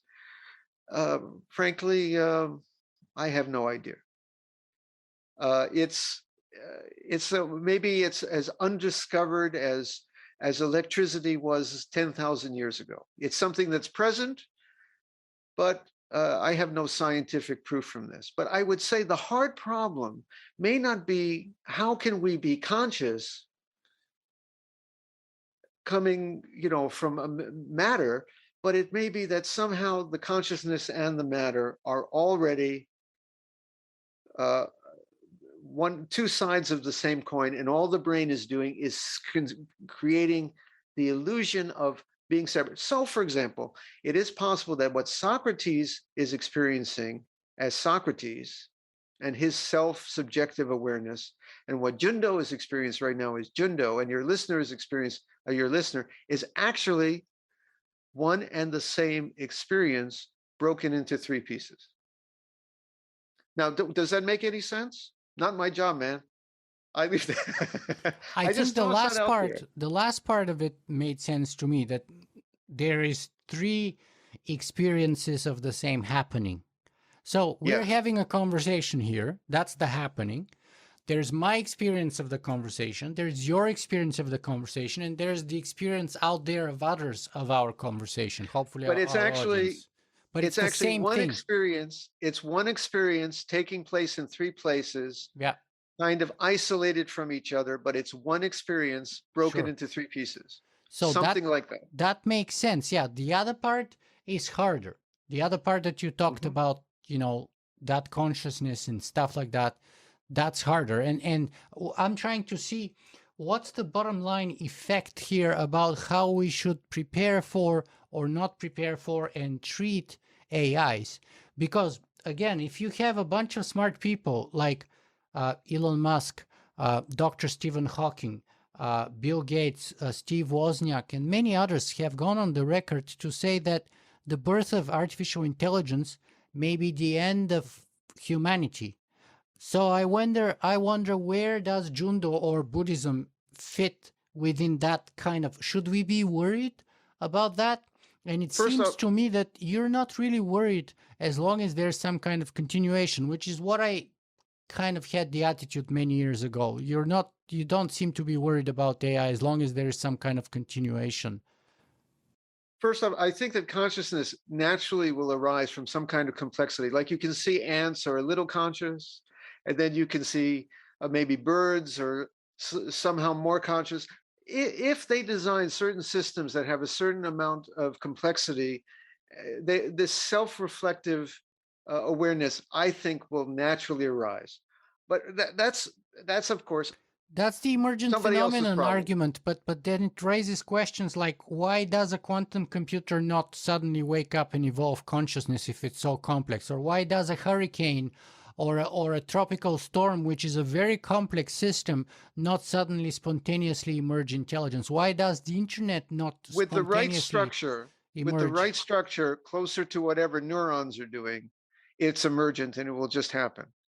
Uh, basically you got to figure out why the complexity of neurons do that and not the complexity of the hurricane. And then Marvin Minsky would have been out of a job. Anyway, I don't want to. This is not my. As I said, I just toss this out there and then let someone else deal with it. Not my problem. But let's get to your other question. So in the future, if there are computers, we will only be alive in their programming. If there are future biological entities, our genes will be just a portion of what they are. I'm not even my great grandfather, and I don't even know what his name was. I have no evidence for anything except I know that there was somebody, and I'm carrying their genes, and I'm carrying amphibians, and I'm carrying flowers, and whatever was billions of years ago is in me. And the future is going to be no better. As I said, where the ocean, the wave rises for a while and then it goes back. But do you know what that also means? Whatever wave arises 1,000 years from now, or 1,000,000 years from now, or 10,000 years from now is also the ocean, which means it's also us. Not us, you and me, but us in the big sense. So in the big sense, even if we are not here as a species, if humanity, let's say there's a singularity, and let's say, as Elon Musk and a few others have worried about, that means the end of humanity as a species. We are wiped out for one reason or another, just like the Neanderthals were wiped out. And maybe there's some Neanderthal genes in us today, but regardless of that, they're a tiny little part. They were wiped out or they went extinct. Let's say we go the same way like the Neanderthals, like the dinosaurs did. You're totally okay with that? Because I have a faith in this. If you're a Buddhist, you're kind of optimistic about the universe has some life to it, and it's not just we're not just here by kind of happens. There's some reason that life it wants to be alive. So you know what happens? I'm going to tell you this: if Earth screws it up, they're going to get it right in Alpha Centauri. The reason the universe looks like all these seeds of planets scattered like seeds is I think life is developing all through the cosmos. And if we don't keep going, they'll get it right in that other galaxy. I'm not so worried because, again, with the ocean thing. But also the machines would keep it going. And again, with the ocean metaphor, the machines are kind of part of the ocean and the machines are us in a way because we create them. And it's all us. Just like the dinosaurs and the Neanderthals were all us, and Australopithecus africanus was us in a way. Lucy was us, and now we're here. And when we go extinct, the machines will be us in a way. So in that kind of Zen sense, Elon Musk shouldn't be worried. The universe is going to go. I don't know if this is what my grandmother would say or old Zenmism, but it's going to go where it's going to go. Now, you can worry about the singularity, the technological singularity, about trying to get there. And I'm going to say, all we can do is point the boat in a certain direction and hope it goes in a good direction. And then it's not really our problem. We're not going to be there forever. And the universe as a whole is not concerned about this one little planet. It's all going, and if we get it wrong, some other people or other creature or jelly or whatever they have on these other worlds, they'll get it maybe a little better. Good for them. I'm not worried about it because the universe is just going where the universe is going. And it's perfect the way it is. Well, let's try to make our little corner of it for as nice as possible. But yes, it's just going the way it is, and it's not perfect the way it is. It's perfectly what it is. It just is what it is. And so if that means extinction of the human race, that's fine. If it doesn't mean extinction, that's fine too. Yeah, but in the meantime, we kind of have a vested interest. Let's try to keep the human race going as long as possible, and in the meantime, make this planet as nice and pleasant as possible. Wow, Jundo. So we had many unforeseen turns today here in our conversation. And it turns out, a Buddhist can be a lot more pro-future and pro-tech than I ever expected. And I can be a lot more anti-tech and conservative than I expected. So I'm that, hopeful about tomorrow. yeah, I'm hopeful about tomorrow too, and I think we could and we should be hopeful. But I do hope we can get to that same tomorrow we're both suggesting is a good place to be at. I hope we both hope to get there through different means and paths. And again, your metaphor stands still, but yeah, okay, that's fine. So we have our different paths there, and each of them have their pros and cons and their dangers and opportunities, I guess. Well, okay, so A lesson I learned from your show is that technology's coming, whether we like it or not. Let's use it for good. That's the one number one lesson I got from listening to hundreds of hours of your show. It's coming whether we like it or not. Let's use it in a good way. That's all I'm saying. and that's good, and I agree with that lesson. The question is though how we do that, and the how is very different for you and for me, obviously. And by the way, that's a very stoic lesson. It's a Buddhist lesson, obviously, but it's also a very stoic lesson. The Stoics had this metaphor that we are all kind of like dogs leashed on a car, on a horse buggy or on a cart, and the horse buggy would be going wherever it's going, and so the dog is on a leash, so it's going to get dragged along the way anyway.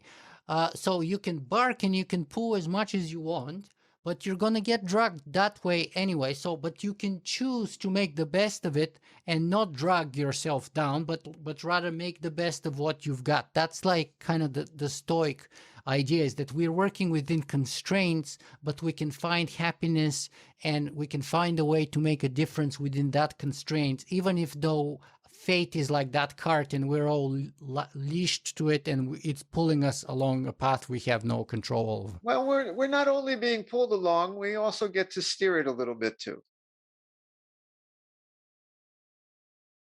Right. Hopefully we do. Hopefully we do. Well, Jundo, where can people find more about you and your work? Well, I have an online Zen group that we started about 16 years ago for people who, and this was way before COVID, people who could not get to the usual temple or Zazen group. So they started sitting online. We have disabled individuals, people living everywhere from, I have a social worker in Africa who's in a village and he sits with us. And then he goes and deals with people in their malaria work in Africa. And all these people come together online to sit and learn a little about Zen and Buddhism. And it's called treeleaf.org. O-R-G. Treeleaf is one word. And that is the group that I basically organized and where we sit Zazen. And you also have the everything of Zen. Zen of Everything Oh, sorry. podcast. Zen Yes. of everything.com. I think it is. Zen of Everything podcast. Yes. Yes, we have that too. Yeah, I And think it's fun. I think the podcast is fun. I've listened to probably now half the episodes. Like you have, I think, about 67 episodes. I probably listened to 30 episodes in the last 2 or 3 days. yes, as So- you probably gathered, I'm a Zen guy who occasionally is not hesitant to say a couple of controversial things and to offer an opinion. No, yeah, and I mean the Zen people have always been kind of like the jazz musicians of Buddhism in a way, right? So if we take classical Buddhism as classical music, then Zen, and especially maybe Soto Zen would be like the jazz musicians are to classical music. They're kind of like out there pushing, claiming, making a ruckus, as Seth Godin would say, making a ruckus one way or another, playing a joke on the joke of life and on the joke of the universe, and pushing and challenging and stuff. So I think you've managed to do that today. Well, if one of my last book was actually Zen Master's Dance was actually about how the universe is like a big jazz set, and we just have to learn to hear the music and realize we are the music. Wow, that's amazing. So Jundo, what's the parting message that you'd like us to send us with? We have to keep working to have our dreams and our goals and to make this world better. And we're going to have technology, and all I want is that it's used in a humane and good way that respects people's rights and makes people more gentle and moderate. We can work for this wonderful, great world that you're always talking about here, but also realize right now there's nothing to achieve and nothing necessary more to add. Learn to rest completely in this moment and feel the wholeness of it, and the fact that you don't always need to get to the next place. You can be just right here. As you're walking up the mountain, be content in the arrival of every step by step on the way. That's it. Roshi Jundo Cohen, thank you so much for being with us today. Thank you, Nicola. It was such an honor.